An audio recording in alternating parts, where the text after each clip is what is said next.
So it looked like Caitlin Clark, agent, has found herself in the headlines. Guys, for this one here, direct. We got here says a slew of prominent WNBA player agents sent the letter Thursday to WNBPA Executive Director Terry Carmichael Jackson expressing our collective presence for transparency and coordinated communication, with agents moving forward in collective bargaining agreement negotiations, according to a letter obtained by ESPN. Reports have surfaced that ESPN, alongside agents representing the biggest names in women's basketball, has fired off a series of letters to the WNBPA, and the story behind them is far messier than anyone anticipated. Caitlin Clark's representation is at the center of the storm, joined by the agents for Angel Reese, Paige Buchers, and Aya Wilson, the undisputed pillars of the league. What they're demanding could fundamentally reshape the CBA negotiations. At the heart of the conflict is a growing question. Has union leadership been leveraging the Caitlin Clark effect to drive record revenue gains, while failing to fairly distribute the value she has injected into the league? The implications are explosive, threatening to fracture player unity at the very moment solidarity is needed most. Now, the conversation has spilled into the public arena, and fans across the United States are being pulled into the debate, asked to weigh in on whether the system meant to protect players has instead deepened divisions during the most pivotal era in women's basketball history. The middle of the pack players, let's say the Lexi Hall group of the world, they sensed that they were about to be screwed over by its own WNBPA, who is only looking out for max level veteran players. You guys are going to get your $1.3 million, and the rookies are going to make some money, and everybody else is going to be screwed. And they caught on to it. They started calling them greedy, and they're not going to sit still and get played by Nneka Ogwumike and the WNBPA, who has lost all trust in the players, and now the agents want to deal directly with the owner. Let's dive straight into this, because the layers of what unfolding all trace back to the same core issue that's been looming over these CBA negotiations for 16 months. Late last night, bombshell news broke.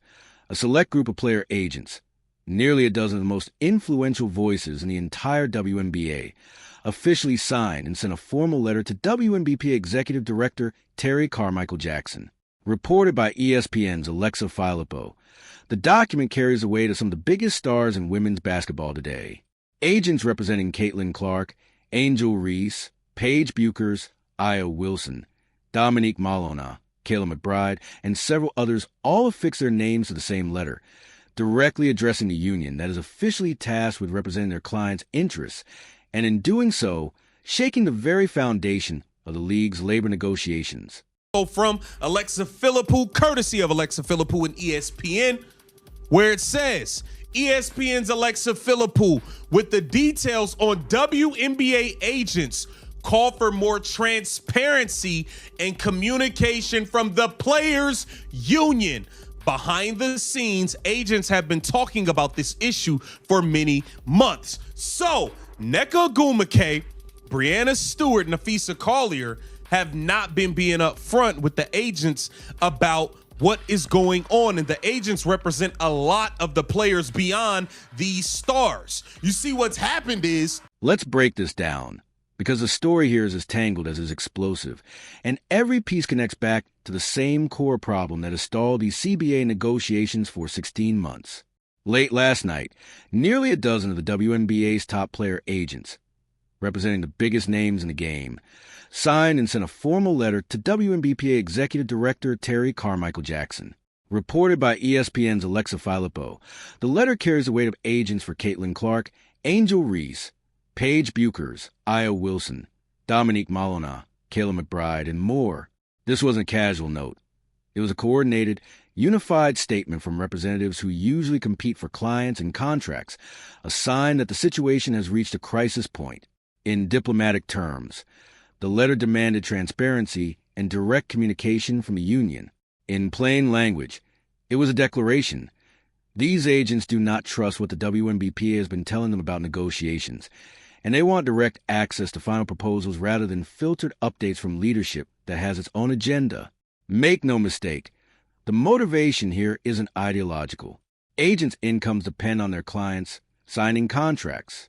With roughly 80% of WNBA players currently free agents, a delayed CBA freezes nearly all offseason work, negotiating deals, placing players on rosters, and earning commissions. Every day of delay costs agents and players alike. The breaking point arrived when the representatives for Clark, Reese, Buchers, and Wilson all spoke with one voice. This isn't fringe pushback. These are the agents behind the league's most commercially valuable players. And at the center of this storm is Caitlin Clark herself. Her presence has fundamentally transformed the WNBA's commercial landscape. $8 million in new team funding tied directly to her impact, jersey sales and TV ratings breaking records, trading card numbers surpassing the combined totals of LeBron James, Stephen Curry, and Anthony Edwards, and sponsors entering the league solely because she made it a viable investment. The WNBPA leadership, including players like Nneka Ogwumike, Breanna Stewart, Nafisa Collier, and Kelsey Plum, is now negotiating a CBA structure built on the financial surge Clark created, but one that primarily benefits veteran max contract players, leaving mid-tier contributors like Lexi Hull with relatively modest gains. The agents see it clearly.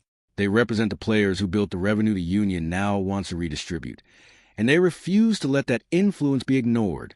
Clark's representation, possibly still under Aaron Cain's umbrella, though agency details may have shifted, is firmly aligned with this push for transparency. The negotiations hinge on more than percentages. The revenue sharing gap is massive. The league proposes 70% of net revenue after expenses, while the WNBPA demands roughly 27.5% of gross revenue, translating to nearly a $4 million difference in the first-year salary cap alone, $5.65 million under the league proposal versus $9.5 million under the players' plan. Housing provisions and their valuation in total compensation remain unresolved. The March 10th deadline looms. Without a new CBA free agency, the expansion draft, the college draft, and training camp, all critical to the 2026 season starting May 8th, cannot move forward. The union's credibility is crumbling. Its preemptive letter sent just 90 minutes before the agent's official correspondence, and its plans to survey players without agent input show panic rather than leadership. Agents are demanding involvement in the survey's design, not just results, because trust has evaporated. This is a slow-motion collapse. When players and their representatives no longer trust summaries, proposals, or communications from the very body meant to protect them, the WNBPA faces a crisis it created. The agents for Clark, Reese, Buchers, Wilson, and nearly a dozen more are aligned, demanding transparency and recognition of the revenue their clients generated. March 10th is the hard deadline, and the clock is unforgiving.